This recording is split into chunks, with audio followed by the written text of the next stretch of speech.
Hey, thanks for joining me. Hey, no problem.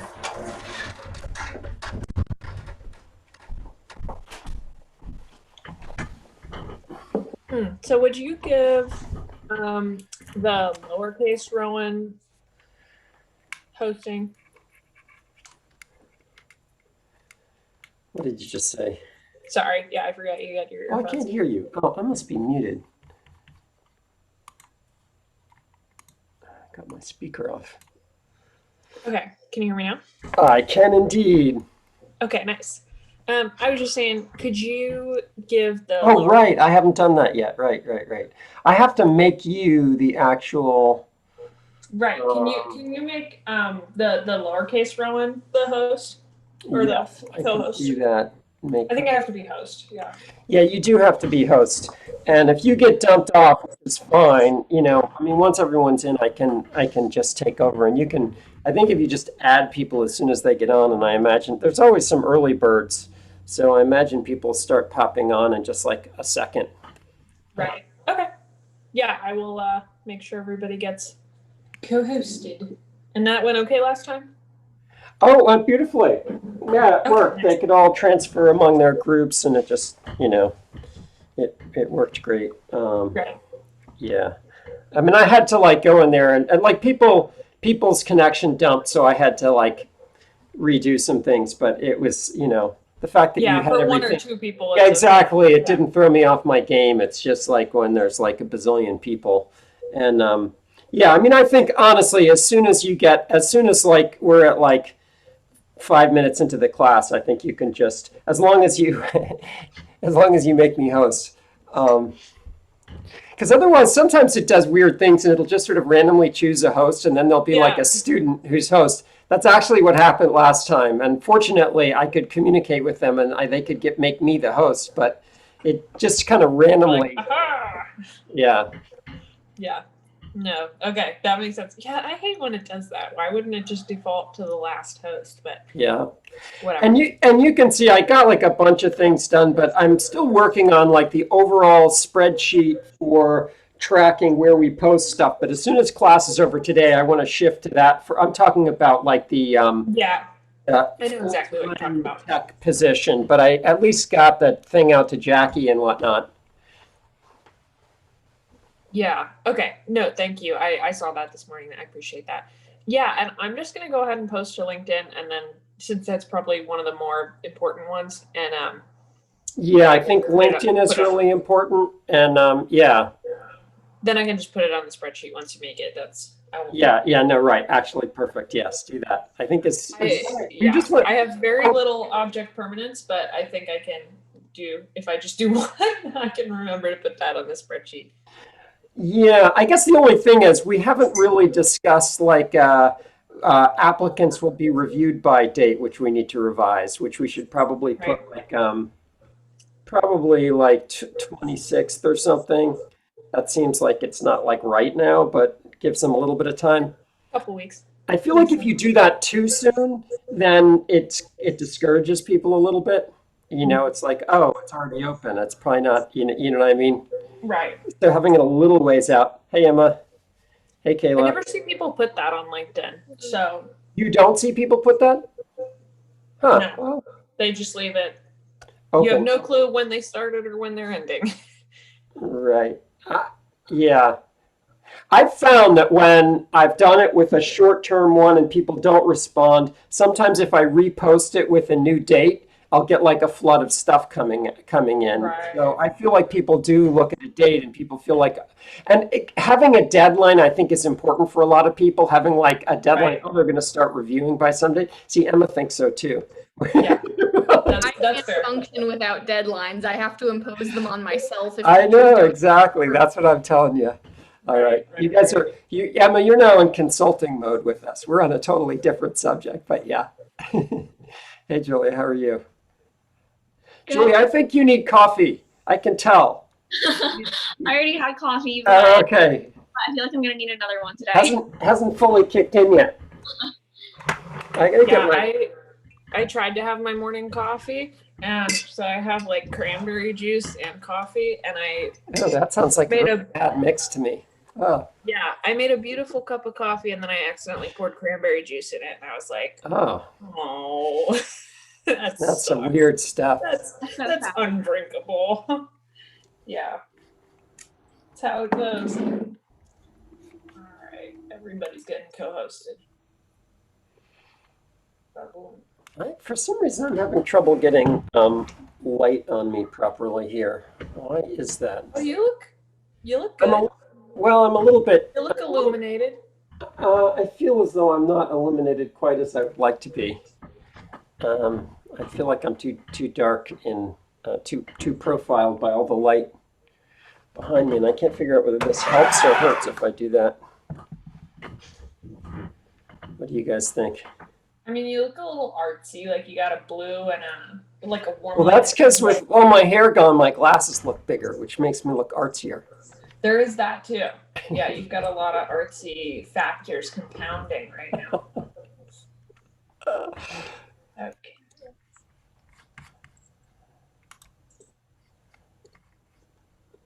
Ooh, I'm co-hosting so quick. You can't stop me. Yep. Hello, everyone. Good morning. Adriana, looks like you've got a nice friend there.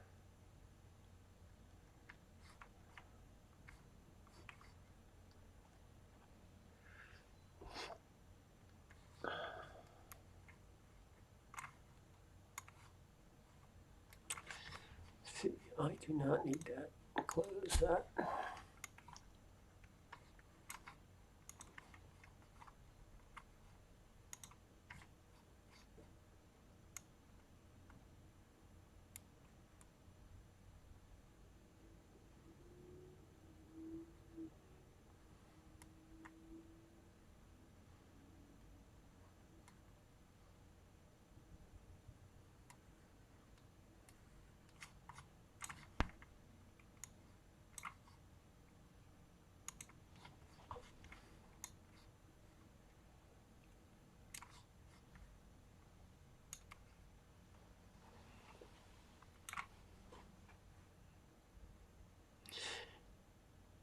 Hey, all of you guys, turn your darn screens on so I can see you.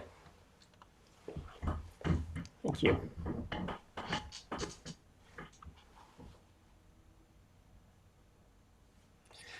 Luke, why are you a giant P when you're not actually there? That's confusing.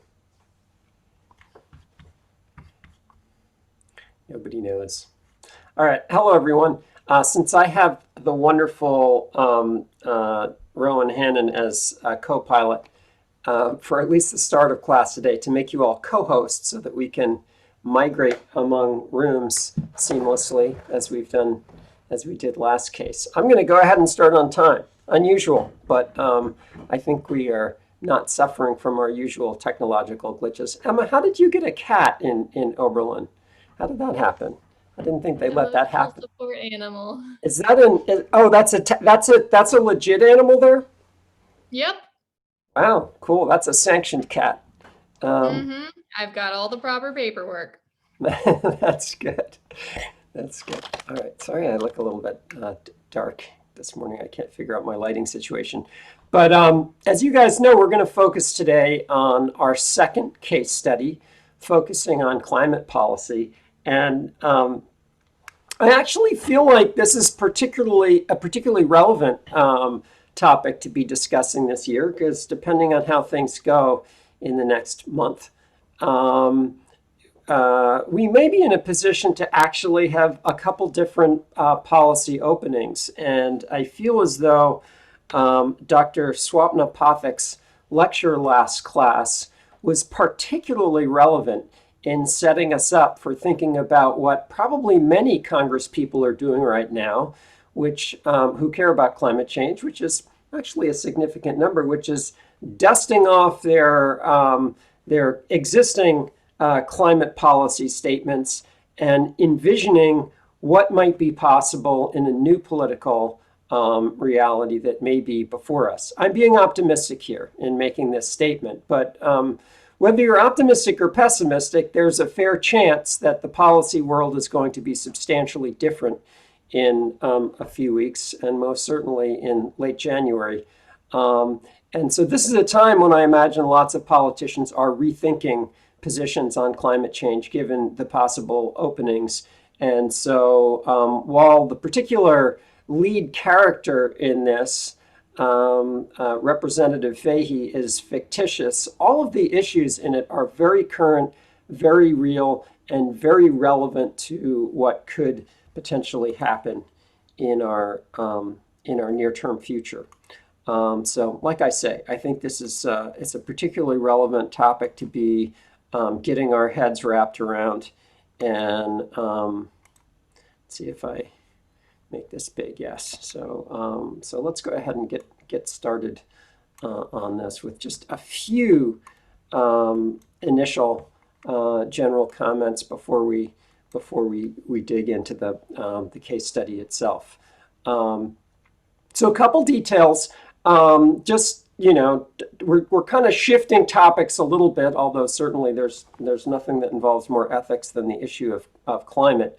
But we're gonna next class we're gonna begin to talk about sort of ethical perspectives on the environment and issues of justice, and actually have a couple guests in, not next class, but coming up, sort of contextualizing these issues as well.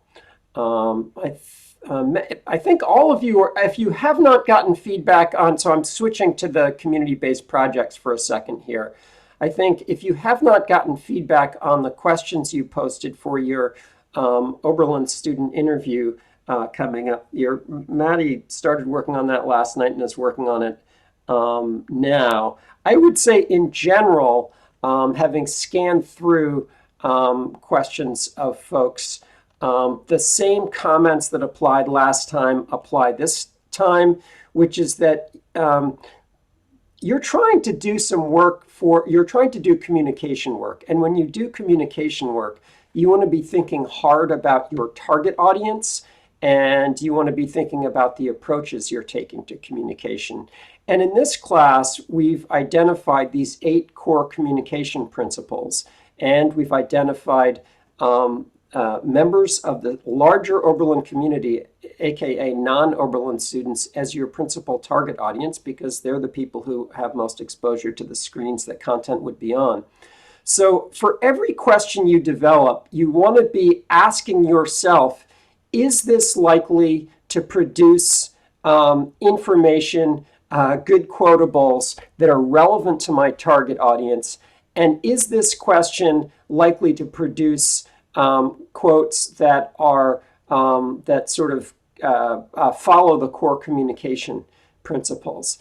And I realize it's a little distracting because a lot of the people you're interviewing are interesting in a variety of ways to you and to your potential careers and those sorts of things. And so I found that when I was looking through people's questions, several of you were asking what I would consider to be really good questions about the person that seemed like they'd be super relevant maybe to you as someone who's, considering career and stuff, but aren't necessarily particularly relevant to your task here, which is, again, thinking about your target audience and thinking about core communication principles. So I just want to keep reminding you that in most communication in life, and I realize this is different from many of your experiences doing assignments, in all professional communication, there is a target audience and there is a goal. So I'm trying to begin to train you for that. And there may be lots of other interesting things you could ask someone, but when you're conducting an interview to develop content for some particular media, you want to be focused on asking questions that are going to get you where you want to go, and not questions that are not focused on that. So that's just a general statement that's relevant to most of you. Some really great questions. Loved how a lot of you were really, digging deep into the little bit you know about this person to design questions for that. So that's all good. All right. Any questions on anything related to the community-based projects before we start? I want to say a little bit more about climate before we launch into the case. Any questions at all? I have a question, but not about the interviews. Well, that's okay. You can ask that question, Alyssa. Go for it. Okay, when are you gonna post the practice exam for this weekend? Oh, good question. Good question. Usually I promise to post that by Friday, but now that you've reminded me, I'll see. I think I actually have a little block this afternoon when I might actually be able to do something. So let me try to get it up this afternoon. But thank you for asking that question. So yeah, thanks for poking me on that. Any other questions? I also have a question.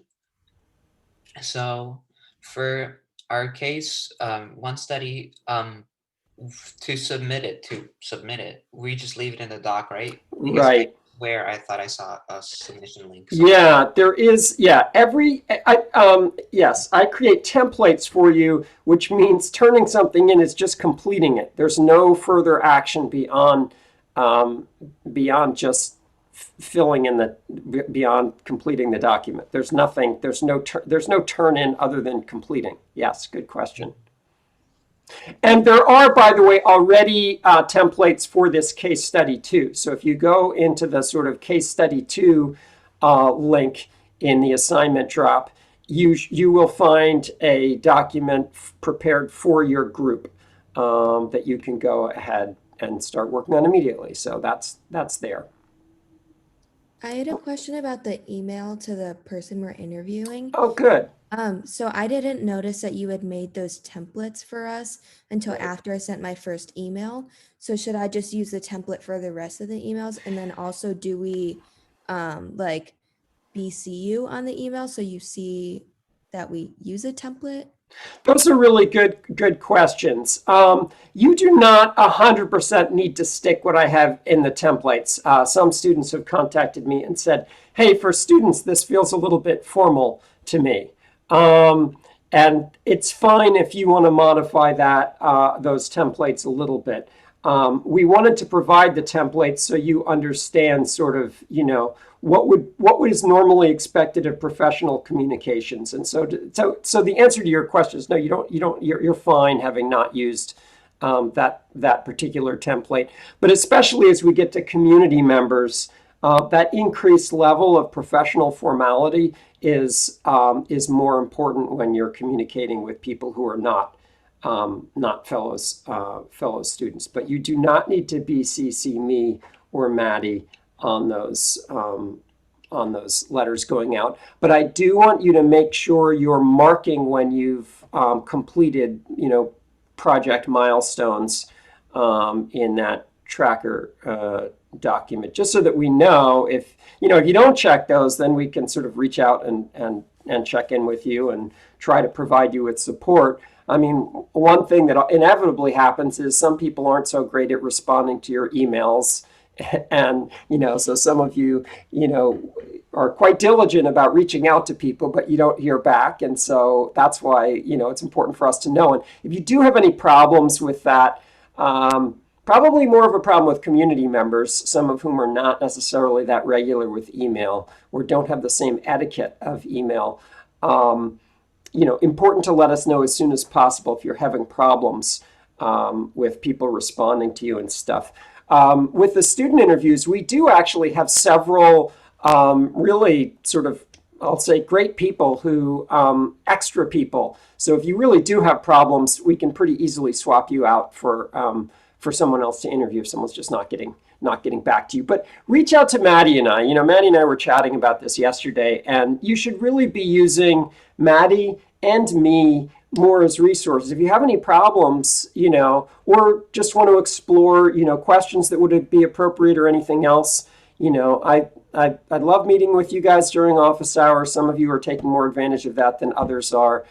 Maddie would love to meet with you during office hours, and also with cases as well. Maddie happens to be a really talented writer, and she would be very happy to be giving you advice on writing your case studies and give you some pointers if you want her to take a look at what you've written and that sort of stuff. So please do take advantage of Maddie's skills, both for the community-based projects and for writing the cases and anything else. She's she's going to be graduating senior this year. She's been around in Oberlin. She knows a lot of stuff, and she's happy to chat with you guys. And I am too. I enjoy meeting with you guys during office hours and stuff. So reach out. Other questions? All right, cool. And I will say, just on that front, it takes a little bit more effort now because of the COVID thing. As I mentioned to you, I used to host lunches and I basically have lunch with everyone in the class. That's more difficult, so it takes a little bit more effort on both of our sides. And I will say, it is important to try to get to know your profs a little bit. We're hopefully we're part of the reason you guys are here. And we're going to end up important to you in a variety of ways. You're going to need professors who can write you recommendations for internships and ultimately grad school and jobs and stuff like that.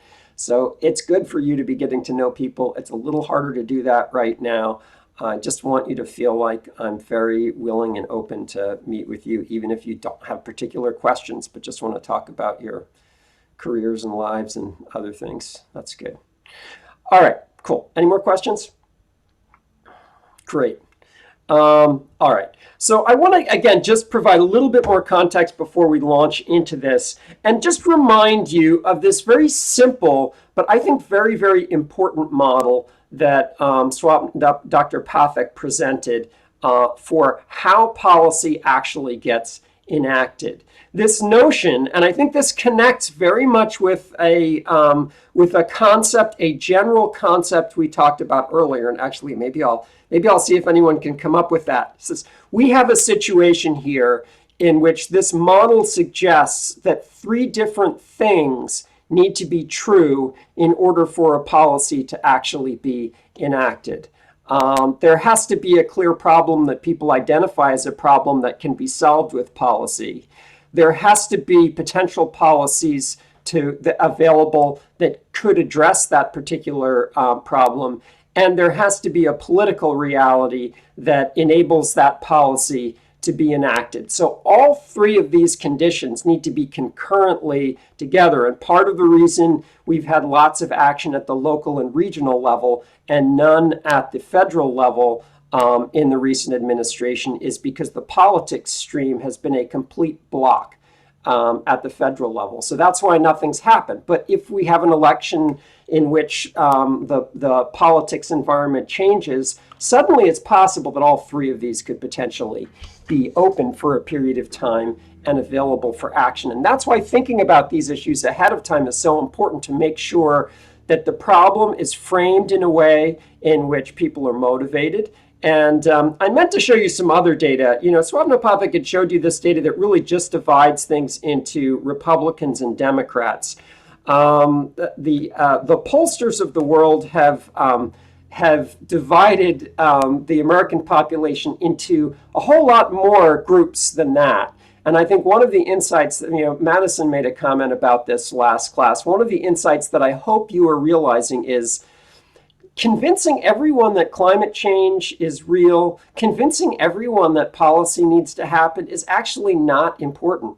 All you need is for a majority of the people who are elected, not a majority of the people even, a majority of those who are in power to be with you to get change to occur. And that's a very important insight, that you do not need to be convincing every last person out there that this is important. Those people who are skeptics on climate are really, at the end of the day, completely irrelevant. They don't matter.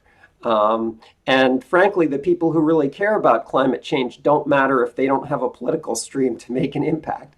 It's all about who's got power. So that's an important thing to consider there.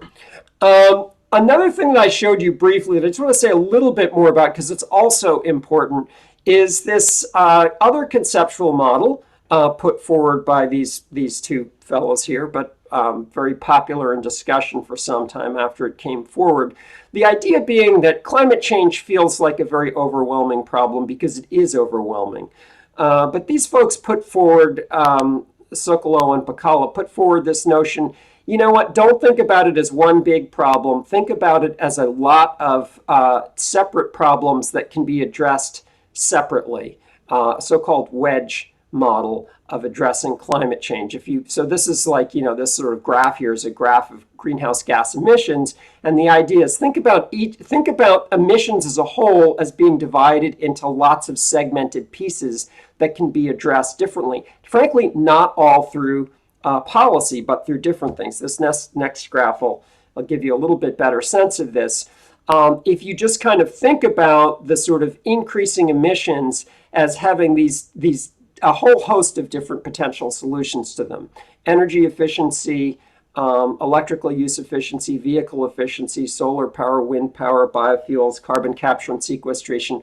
All of these are potentially different wedges. The tools available to create each of these are different. So when you think about a comprehensive environmental policy, you want to think about a policy that potentially addresses multiple different wedges that might each be used. It might be used in aggregation to get us down. And the same kind of issue comes out in the question that was asked. I can't remember who asked it, but of Swapna towards the end about like, well, what level should we be working at? Should we be working at the national level, the local level, and the regional level? And kind of like wedges, the answer to that question is we need to work at all levels.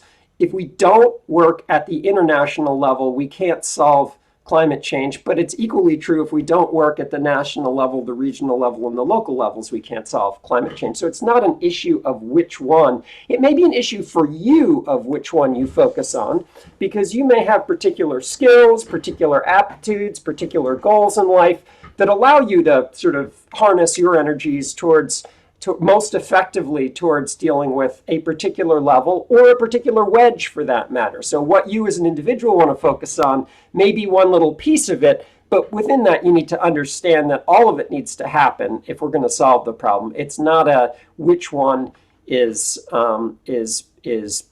best. One of the very frustrating things I think about politics now is the way that particularly people on the right wing seem to frame everything in terms of choices between economy and all else. And one of the encouraging things I've noticed about COVID, which is also true of climate change, is every economist I've heard interviewed, regardless of what part of the political spectrum they're on, when you interview an actual economist who studies economy, what they say about COVID is we need to deal with human health. Without humans being healthy, there is no economy. So any rational economist is saying you got to do that first. If you don't have healthy people, you don't have a healthy economy. And I think the same is absolutely true about climate change. This idea that we're going to sacrifice the economy for climate change has always been absurd, really objectively. If you have a planet in which we've got forest fires going wild and floods and cataclysmic events that are destroying all of our crops, so we don't have any food to eat, we do not have an economy. A stable climate is a necessary precondition to an economy. And that's said by some of the most sort of, Nicholas Stern, sort of fairly conservative economist of the World Bank, basically said it's a whole lot cheaper to mitigate climate change, how much it costs per ton. It's much cheaper to address climate change than it is to pay for the economic damage of allowing the climate to change. So, it's serious people understand that this is true. I'll say one more thing about wedges is that, alas, because since the time we came up with the concept of wedges, we've actually added additional forms of CO2 to the atmosphere. So the wedges we need to eliminate have actually potentially gotten bigger, not smaller, which is problematic. I'm just throwing that in there. And sort of the fact that we didn't begin addressing this when we came up with the model, we've sort of pushed the whole thing out. Anyways, there's a lot of sort of thought that's gone into these wedges, but I've said enough about those. Now, Dr. Pothik did a really nice job of sort of summarizing, the sort of international level political approaches and did not say a whole lot about national approaches. That's what we're focusing on right now. And I will say that up until very recently, basically there were only two real discussions on the table, and that is cap and trade or carbon tax. basically economic approaches to motivating the economy to address climate change. And, you know, whether you talk about cap and trade or carbon tax, essentially what you're talking about is inserting a cost to emitting carbon to create an economic incentive for people to reduce carbon emissions. And I think most of us, and this is globally, this is not just nationally, globally as well, the Paris Agreement, all previous agreements, have placed very strong emphasis on what are the economic tools we can use to incentivize reductions in carbon emissions. And I think, you know, certainly at an international level, but most people still feel like you got to change the structure of the economy to address climate change so that it costs, so that emitting carbon into the atmosphere costs people money, whether it's a cap and trade or a carbon tax. You got to do that. Well, I will say, and hopefully this came out in the Green New Deal reading for today, there's been a bit of shift in politics over the last few years where I think more people are saying, okay, maybe carbon tax and cap and trade are, you know, fine approaches, but the fact is none of those bills have passed. You know, there have been lots of bills that have been entered into Congress, and one of them almost got through. We almost made it with one of them, but we didn't. You know, it's a couple votes short, very close to having a bill about a decade ago now. But the Green New Deal really has kind of shifted a little bit the emphasis away from strictly focused on cap and trade and carbon tax, more towards what I would call regulatory mandates, where the government basically just says, you know, we're going to create incentives for people to build green infrastructure, to build solar, to do these other things. It is frankly, it's less based on sort of the fundamental, you know, sort of capitalist system of making things more expensive, less based on straight economics. Frankly, it is more, I'd say social democrat, but you could say socialist if you want. It's a little bit more of a socialist approach. It's closer to the New Deal.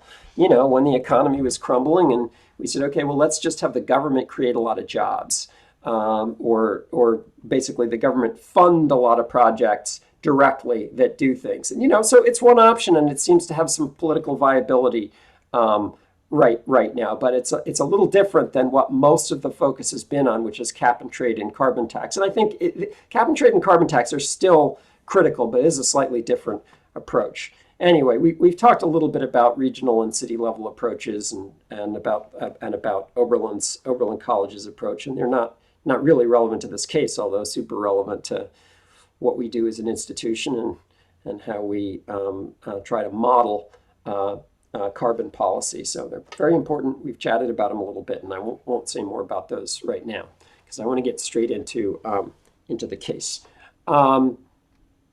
Okay, so hopefully you've reviewed your character positions. I think what I'd like to do is go ahead and straight up put you together into groups with your character, but you want to enter those really thinking about what are the critical arguments that your character wants to put forward in terms of the information in the background I provided you. What are the most convincing aspects of the positions that these characters are representing in this? So I will straight up put you into these groups. And again, the way Rowan set things up is all of you are co-hosts of this meeting, this Zoom meeting. Because for some reason it doesn't work for me to preset groups, I am going to put you into random groups. Basically, I'll create 10 groups, and then you want to migrate into a group. Oh, darn it! Now that I think about it, I don't have that up here right now. You know what? I'm going to have to open the last case because I did not set this up. Pardon me for not having properly thought about this fully ahead of time. But let's see. Right. So we'll use the same groups we used last time. The same. So you probably can't see my screen right now, but it doesn't matter. I'm just grabbing a slide. Bear with me. Think about your position right now. That's what you should be doing, is think about your character's position. This is your moment to meditate on your character's position. Oh, darn you.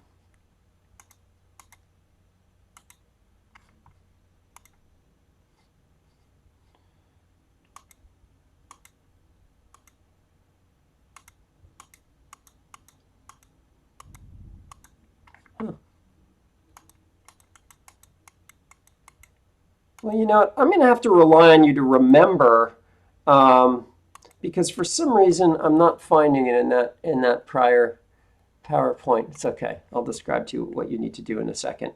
But let me just sort of generally get back into how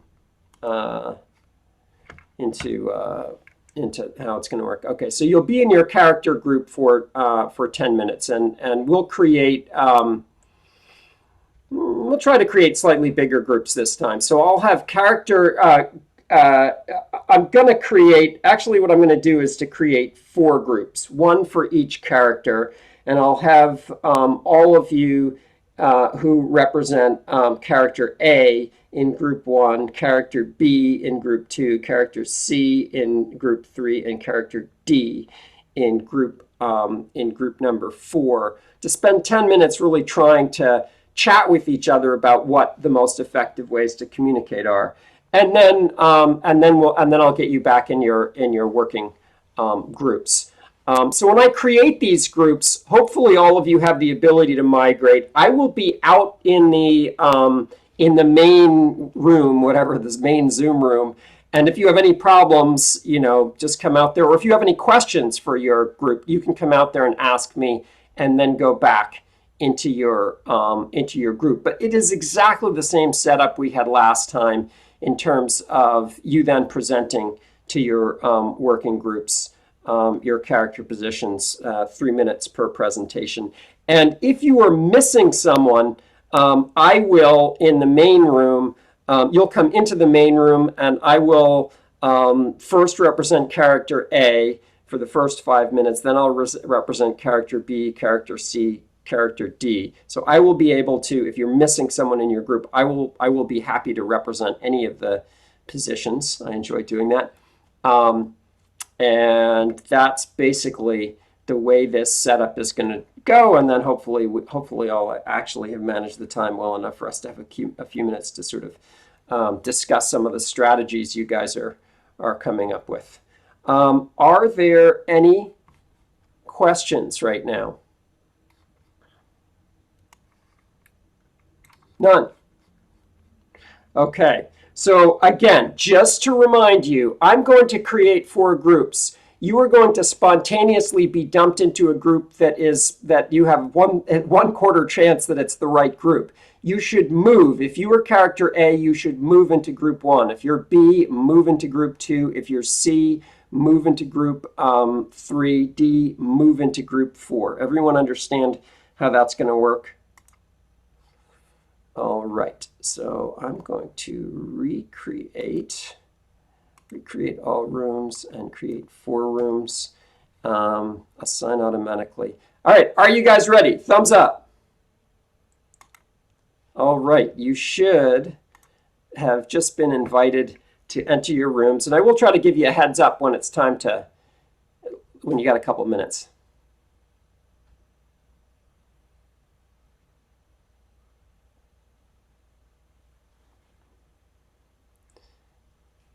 Emma, are you stuck? Hannah? Are any of you guys, Noel, are you guys somehow stuck here? I can't hear you, by the way, because you're all muted. Okay. Ian, are you stuck?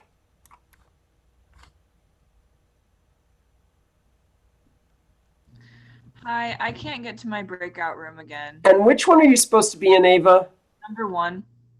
Okay, let's see if I can. And what are and are you in a group right now? I mean, obviously you're here, but It put me in number 3, and I just don't have the option to choose. Oh, which okay, one. okay, good. Thank you for telling me you're in number 3. Okay, move to, you need to be in number 1, right? Yes. Okay, let's see if that works. Yes. Thank you so much. Okay, Bye. cool.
Hello? Sorry, Professor, I'm late. My alarm didn't go off. Oh, okay. What letter are you, your character?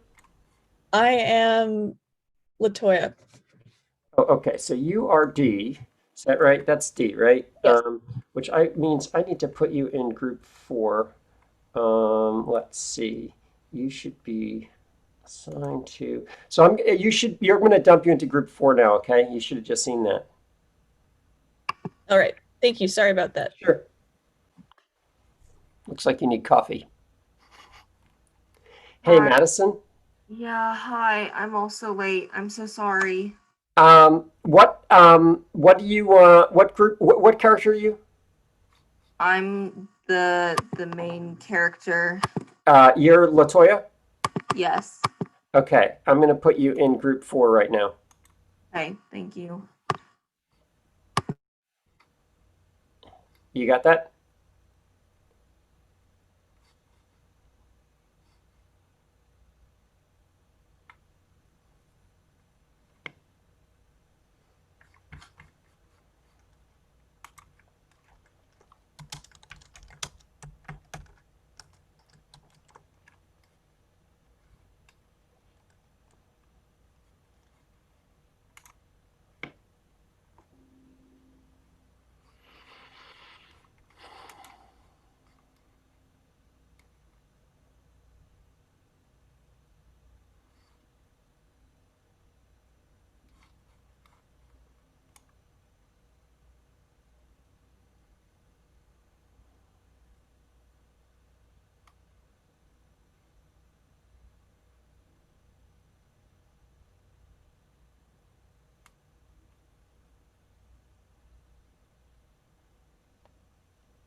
All right.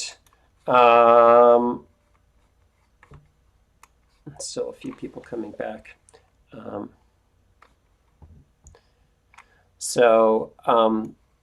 going to go ahead and set up 10 breakout groups. So this time you want to go into the breakout room associated with your group number.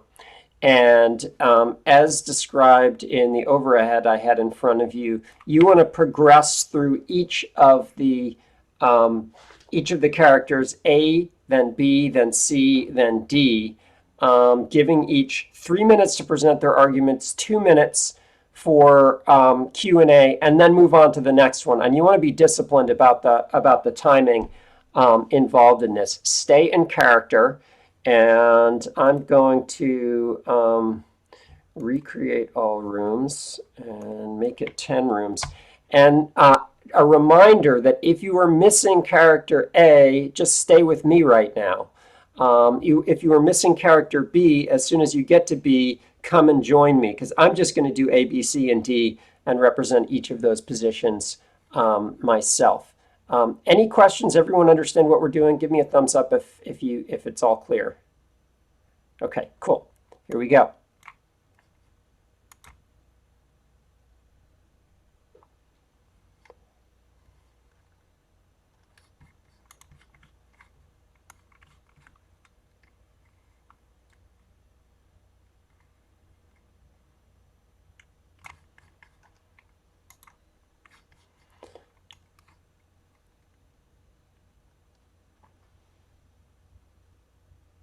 Emma and Hannah, what's up?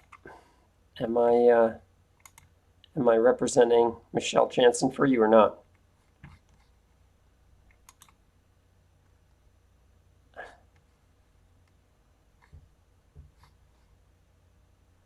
room. Oh, right. Okay, Ava. So what group are you in right now? So that I can find you.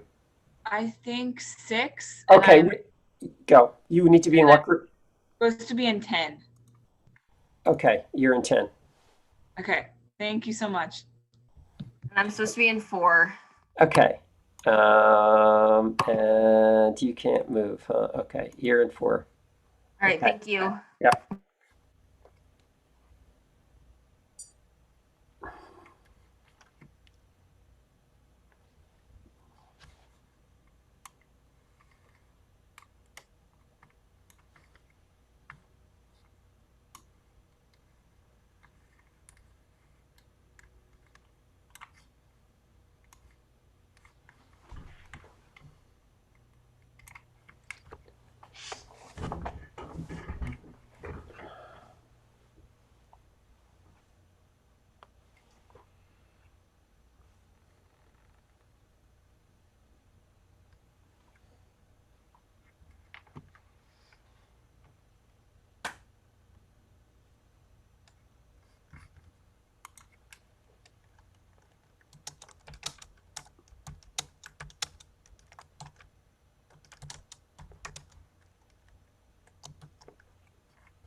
Hey, can you guys all hear me okay?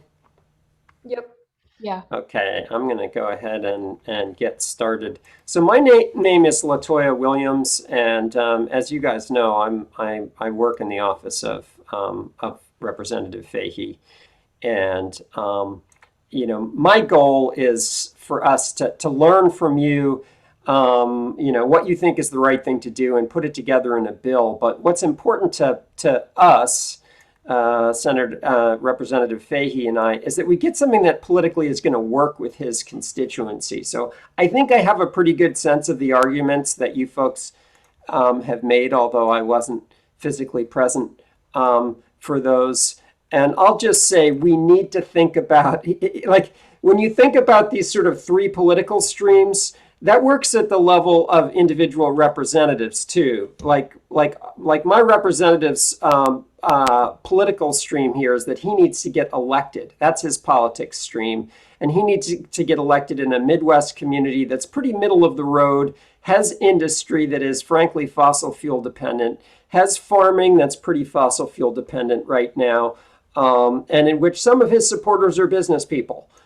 So anything we knew needs to be politically palatable to them, or he's not going to get reelected, and then there's no hope of getting anything done.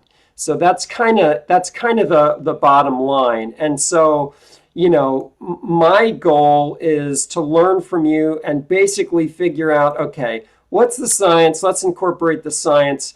What policy instruments are available that you guys are enthusiastic about, and how do we make this work for farmers and business people? And I will say straight up, it needs to be something where if we make fossil fuels more expensive for them, we need to somehow compensate for that through additional subsidies of some sort or other actions. We are part of the Rust Belt here. We do have the potential. If we can find a way to pass a bill that actually has money in there for building big wind turbines and stuff for that, we can do that in my reps state. So if we have funds in there to support wind, we can build the big infrastructure, the turbines, the blades, everything else. So we potentially, there's money in here, there's jobs in here for us if we can figure out a way to make this work. I don't as his aide have a preconception. We've been behind various policies in the past, but we're open to the idea of Green New Deal, command and control type stuff. We're open to the idea of carbon tax. We're open to the idea of cap and trade, as long as we can sell it to our constituents. And I think I better stop there and let you guys ask me questions. But let me just tell everyone else to move on to questions. Okay, cool. Hey, when I broadcast those little messages, how do they show up for you? Are they chats or what are they? It's a little blue box at the top, so it actually goes away after a little while. Oh, okay, that's okay. They're short messages. All right, you guys got questions for me, Latoya here. I realize I have a particularly low voice right now, but yes. I have less a question and more just a general Right. agreement. I definitely agree with everything you're saying. I'm John Gregory, so Okay. I am the economist. I And know you. yes, so yeah, I completely agree. There needs to be a way to get a revenue stream, and I feel like it would be a little harder to do that with the cap and trade. At least with the current system, maybe to create some sort of selling and auctioning off of this cap and trade, maybe it would, The emissions permits, yeah. a revenue stream larger. But I feel like right now the tax is a lot more stable and can benefit smaller companies and smaller communities better, because the cap and trade, it may be that they are stuck with the lower caps, while the larger companies can afford to pay for the higher caps.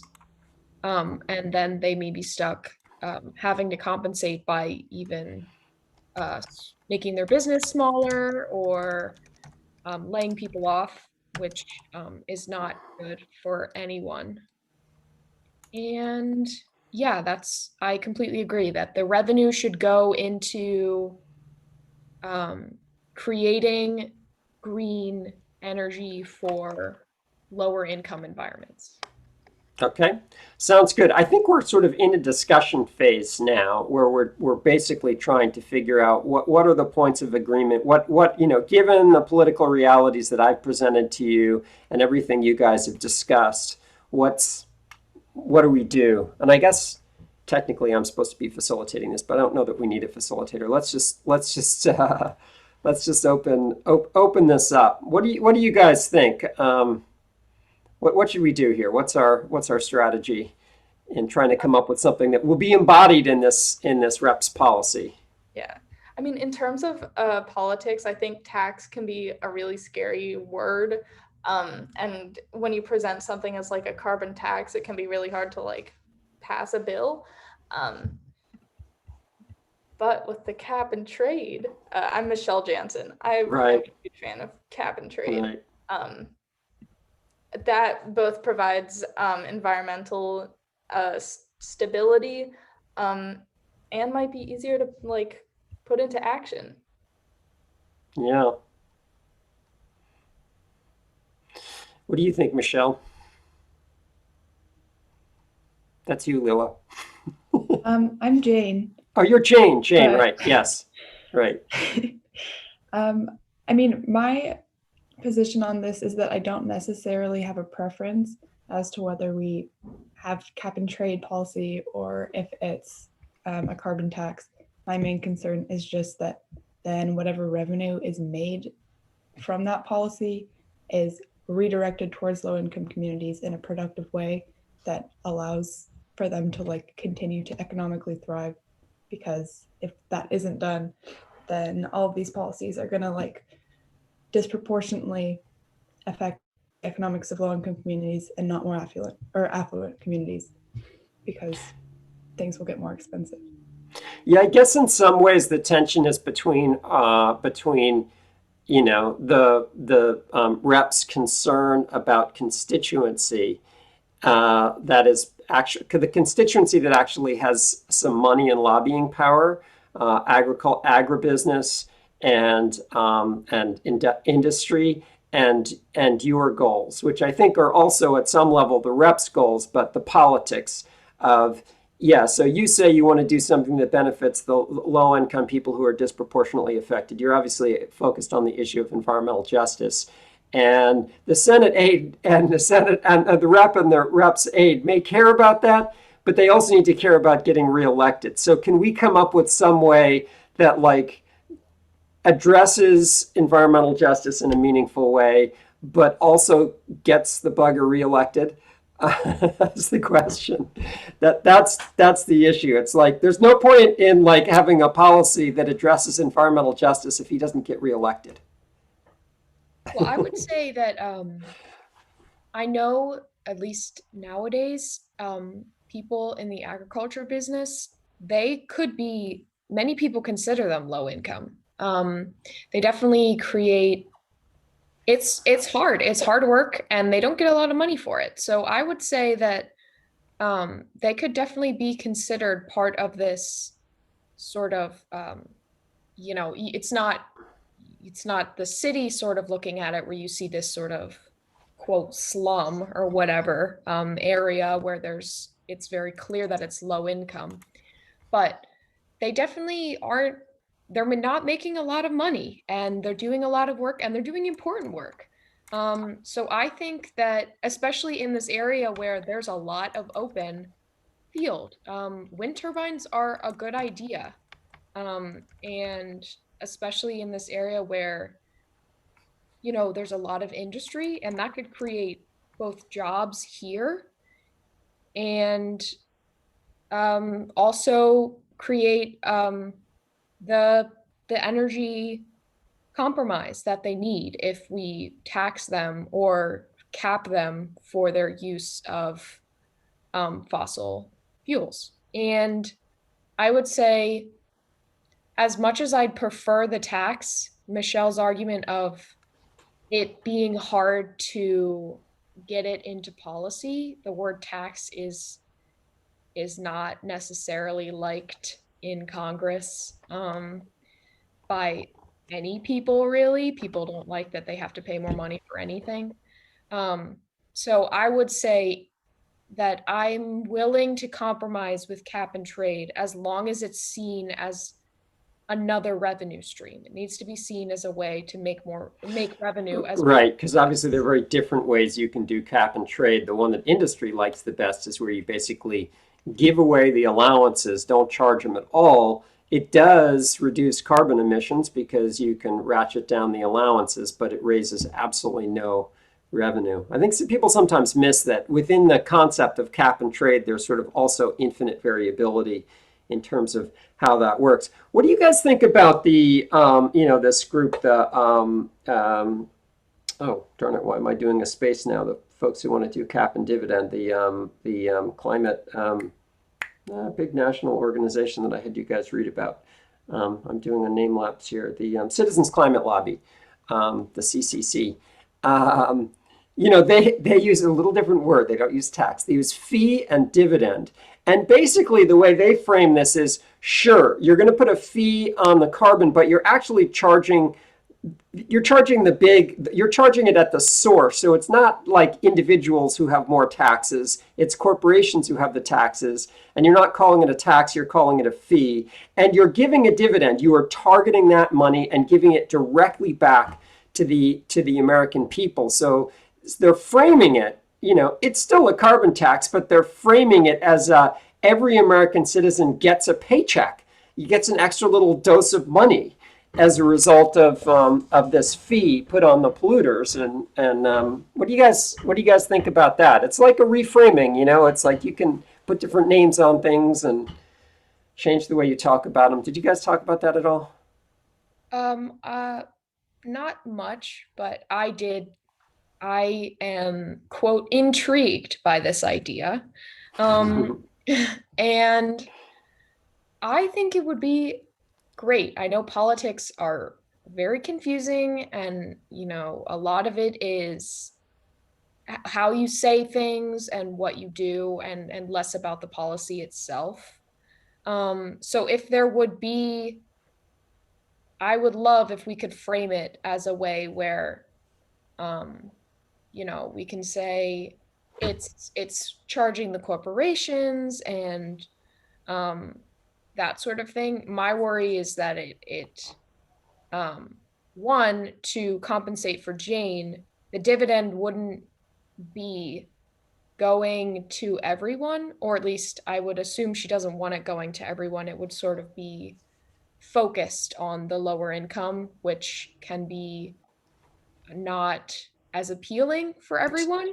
Yeah. But so that was maybe compensating for her. That would be a little hard to say. It's not a progressive tax in the sense that it's it's like the flat tax. If you give money back to everyone, or you charge everyone a flat tax, it charges low income people as a percentage of their income. Taxes become a lot more, and the fee actually is a benefit, because if you give $100 back to people, a year, or $1,000, whatever it ends up being, that means more to low income people, but it's not maybe quite as progressive as Jane might like, in the sense of really redistributing income. I wonder if we can't think of a way to sort of like help build a failing industry, both ag and steel, and provide jobs at the same time. So you've got like a benefit for corporations that are having difficulty, but somehow targeted towards job creation as a sort of like expenditure of money. We need to figure out the revenue stream, cap and either auctioning off the things, or I think sometimes people get too preoccupied with that whole thing. I mean, really a cap and trade is a little, it's at some level, it's not that dissimilar from a tax. You're charging people money for emitting carbon. It's a matter of whether you do it ahead of time, and so you've got guaranteed reductions, or whether, it's a price per unit emission. Anyway, Well, I think it's been a good discussion. I kind of want to send everyone back into the main group because I want to have sort of see if there are any ideas that came out. Do you guys feel like there's a good idea or two coming out of what we're saying, which we feel like we can consensus on here? It doesn't need to be complete, but anything? I think we do. This is sort of out of character, but who will be writing this brief? Because By default, it would be D, it would be me, but you guys can decide what you want to do. And we have to figure out exactly what to do in your group because you got 3 there. I don't know totally what to do. You'll have a little bit of choice. I think maybe one of the cases you can decide is going to be sort of a lot less energy, and you just write it and as a group, and it won't be something. So you kind of have some flexibility. I encourage you to have someone in your group write this one up. Your choice, obviously. okay. Anyway, I'm going to dump the whole group back in so we can have a group conversation. But hopefully, you have some thoughts you might be able to share. So we got a minute though. What do you feel like we've got? You seem to think. Wait, you were. I want to say Liz, but I don't want to say Liz. You think we got something, John? What do you think we got as a consensus here? I would say our consensus is, at least I'm just saying this because this is something that I mentioned and I didn't hear any direct, I don't think this is a good idea, etc. But it was that we do the cap and trade in a way that gets us revenue. So perhaps auctioning it off or selling it. And then that revenue can be given to low income communities. And in your case of the politics, you could frame it as, farmers could be considered low income, and with all this open area, you can create a lot of wind turbines. And with the steel industry, that creates a lot of jobs as well. So it's directly given back to the community as well as openly using green energy. Right. And that was the consensus that I got, but I'm not That's sure. cool. Let's open things up to the whole class. So we're doing a little bit of sharing right now. Of sort of ideas that emerged from the tail end of your discussion about just creative ideas for what you think might be a good strategy for a policy statement that's going to sort of address the constituents of this rapid and obviously really address the climate change problem. Any groups feel like you got some particularly creative? They don't even need to be that creative. What ideas did you guys come up with and think were ones that, you could basically come to some agreement on and seemed like ways to move forward here? Who's up for sharing? I can share. Oh, great. Julia, you're first. 2 people said stuff, but I heard Julia first. You go. We talked about rebranding the Green New Deal in a way that doesn't seem so daunting, because right now we said it seems like a very radical left idea. So we talked about rebranding it instead of doing either a carbon tax or cap and trade. So just more sort of mandates. I will say that it's been really interesting for me to watch the Green New Deal evolve, because initially a majority of when it was first released as a concept, a majority of Republicans were actually in favor of it.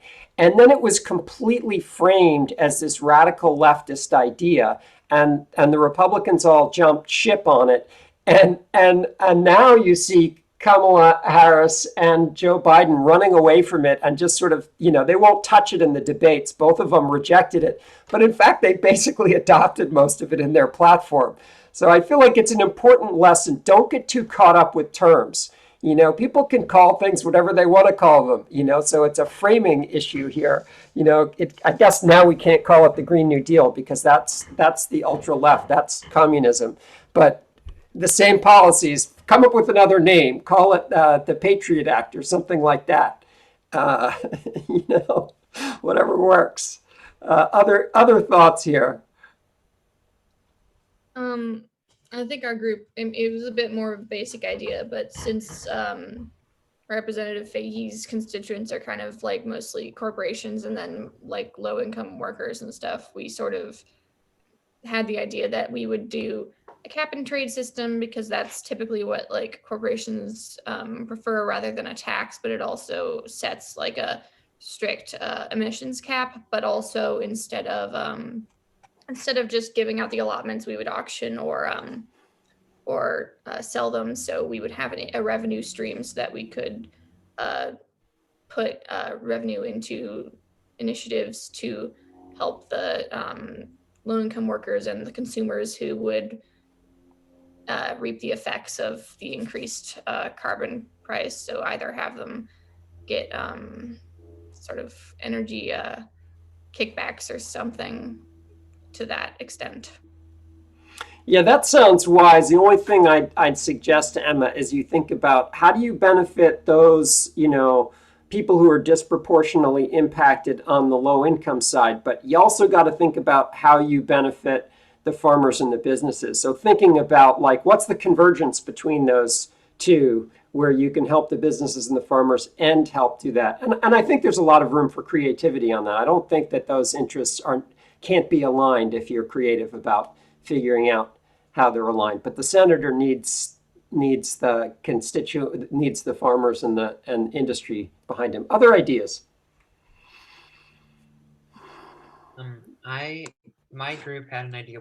Particularly, we wanted to address loopholes in this legislation, in the sense that we wanted to ensure that microcorporations can't have a chance to avert the cap and trade policy and we particularly thought about this through, okay, what if foreign commerce or just like or business overseas, like taking your waste, putting it in a landfill that's not in your country, or getting fossil fuels from the Middle East or such.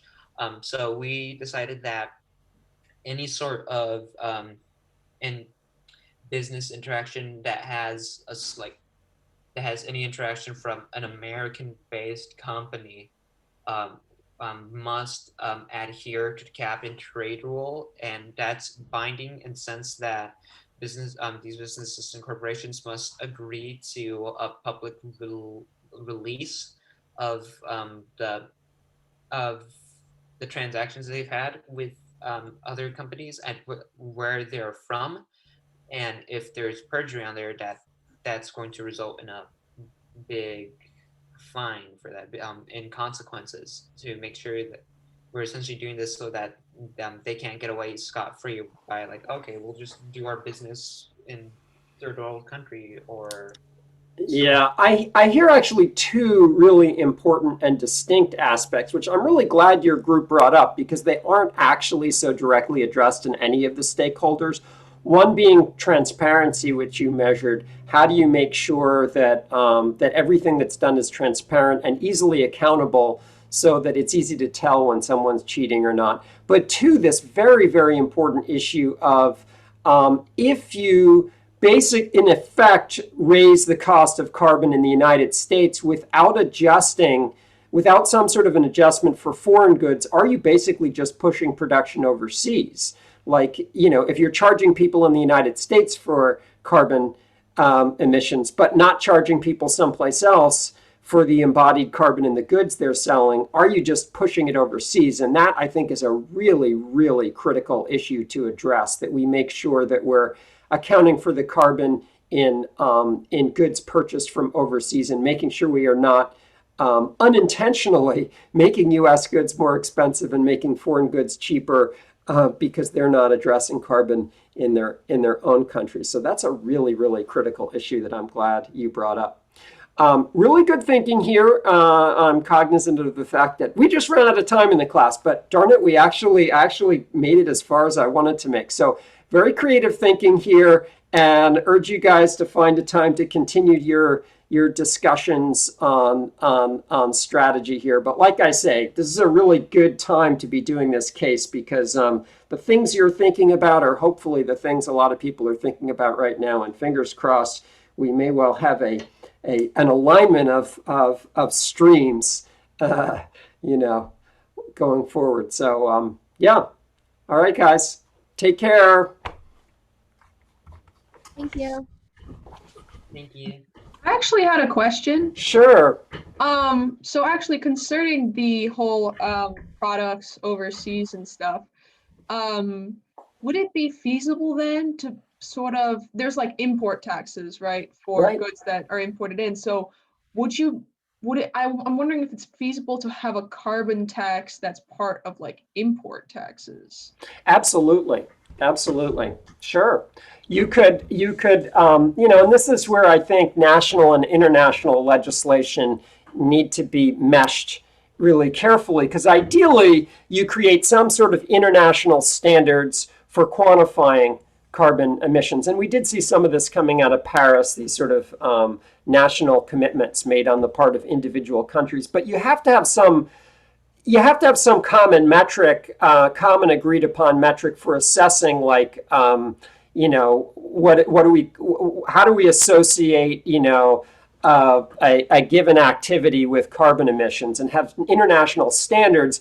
And then I think it's a lot easier to sort of think about how you adjust for things crossing borders and say, hey, you guys are doing a great job of addressing carbon. So maybe we even favor your goods because you guys are doing such a good job, and you guys aren't addressing carbon at all. And so we're going to put a tax on your goods equivalent to our own carbon tax so that you don't outcompete us because you're not dealing with climate change. So it's why all of these things need to happen together. You know, I think the tendency, especially at your age, is to sort of look for singular solutions, and there is no singular solution. It's like all of this stuff needs to be like thought about concurrently and addressed concurrently. If you don't do that, you end up messing. I mean, you know, just as an example, I was really hoping we would get heat from the local landfill and use that to heat the campus. It was a beautiful solution that really makes sense from a climate perspective. But California is being really aggressive in addressing climate change. And so they are making natural gas expensive, except for natural gas that is produced that can be thought of as carbon neutral natural gas. The natural gas at our local landfill, if you clean it up, is considered carbon neutral natural gas because it's not coming through fracking. It's coming as a waste product from decomposition in a landfill. And so they are increasing the market price for this commodity of carbon neutral natural gas. Now, if you're looking at the country as a whole, it makes absolutely no sense from a climate perspective to ship gas from Ohio to California. That is like not a good thing from a climate perspective. There's all sorts of emissions associated with that. It makes much more sense to burn it here, produce electricity, and use the waste heat for Oberlin College campus and our school buildings and our city. But because we have no federal legislation, and because California is being progressive on climate, you have this perverse incentive, which is resulting in a net increase in carbon emissions into the atmosphere, driven by a state that's actually trying to address climate change. You know, it's just, it's screwed up, you know? Oh, yeah. It's totally screwed up, and it kills me because it's like, if we're really thinking from a global perspective and acting from a global perspective, it makes no sense what we're doing. But it's because California is being progressive on climate change that we're messing up our local opportunity to do the right thing, you know? Yeah, I mean, I definitely think it's kind of a prisoner's dilemma sort of game. It's something like that, for sure. It is. It's like, you know, and it's hard. It all has to do with the sort of vacuum at the national level. And, you know, we're trying to do the right thing locally. California is trying to do the right thing from a state perspective. And because we've got a lack of, you know, context at the national level, there's no context in which we can address issues. It's exactly the analog of what we were just discussing at the international level, where without that clear, that's why Paris Agreement is so important. I mean, honestly, the Paris Agreement, you know, everyone agrees it's insufficient. It doesn't get us where we need to go. But unless you have an international, the existence of an international agreement is what allows you to then make it better. If you don't have that international agreement, you can't make it better. You can't have the discussions. You know, you have to like have a context in which you can address problems before you can make it better, and that's why I feel like you have to be willing to engage in compromise from the very beginning, just to understand everything we're doing is a compromise, everything we're doing is insufficient, but you need to do something that is insufficient but in the right direction before you can do something at the scale of what you actually need to do. And I think that's really tough for people your age in particular who are idealists, because you guys want to do the right thing from the start. But I don't think there's a political opportunity to do the right thing from the start right now. You know what I'm saying? Honestly, I think it's less even idealism at some point and more just actually I feel like I've seen a lot of extremes, like just wanting like we need to go all the way or not at all, because it's actually more from, I think it stems more from pessimism than idealism, in the sense that unless you implement the extremes, nothing will change. And so because I think the idea has been that like little compromises haven't gotten us anywhere. And so I think the push for more extreme measures, regardless of the, whatever companies say, whatever the political downfalls that might occur, like you just need to, it's the environment or nothing sort of. Right. It is. And it's, it's hard. It's not like I have like, it's not like I personally feel like I have the political solution for how to get from where we are now to where we need to be. I absolutely do not have that. But I, it's like Walmart, for instance. A couple years back, they worked with Environmental Defense Fund to basically ban sales of incandescent light bulbs. So they only sell LEDs at Walmart now as a result of interacting with EDF. Now, I happen to think that Walmart is a pretty terrible corporation in a lot of ways. They're sucking the lifeblood out of Oberlin. But that actually, when Walmart decides they're not going to sell incandescent bulbs, that's basically the death of an incredibly inefficient means of lighting that's going to save enormous amounts of carbon in our atmosphere. So it's like, where do I fall on that? It's like, actually, I think it's pretty cool. I might not be enthusiastic about shopping at Walmart myself, but I'm really glad EDF did that. Yeah, that's really, and I'm sure a lot of, young people are like, well, that's just bullshit. But it isn't. It actually makes a lot of difference in terms of the total carbon emitted in our atmosphere that incandescent bulbs are being phased out. I don't know. Yeah. It's really tough to figure out. I do not see the pathway from moving here to really addressing climate change. The only thing I know for sure is that doing nothing is not going to get us there. Yeah. Yeah, of course. So whatever. It's interesting and fun in spite of being cataclysmic. Yeah. And existential. Yeah. No, I mean, definitely compromises are like necessary, but I think it is frustrating that like it is frustrating. It's like, why do I need to compromise for a multi-billion-dollar company who could, if they actually were willing to do something, could do this no problem, but because they're selfish and greedy, we need to make the compromise. So yeah. The other thing to think about there too is I think you at some level need the people who are saying no compromise, because they're also driving a piece of the politics too. You need people saying this is really the scale of the problem, and what you're doing is totally insufficient to address that. So if everyone enters into something willing to compromise, maybe you end up with a compromise that doesn't address the scale of the problem. So it's like, I don't know. I can't say that people who are saying, who are demanding an extreme in terms of something that's not actually now possible are not actually necessary to the process as well. Yeah. Yeah. People who are saying we need to actually convert the whole economy to being 100% renewable in the next 10 years. Because actually they're kind of right. Yeah. So whatever. Anyway, fun stuff. Okay. Well, see you. Oh, are you at the lecture thing at noon, the roundtable? That's tomorrow. Today's Tuesday. Oh, And unfortunately, I'm not because I have a meeting. I can't attend either of those events I sent out because I have other meetings at those times that I cannot possibly get out of. So I hope you have fun with it, but I okay. can't be at either one. All right. All right. Okay, Take thank care. you. Bye.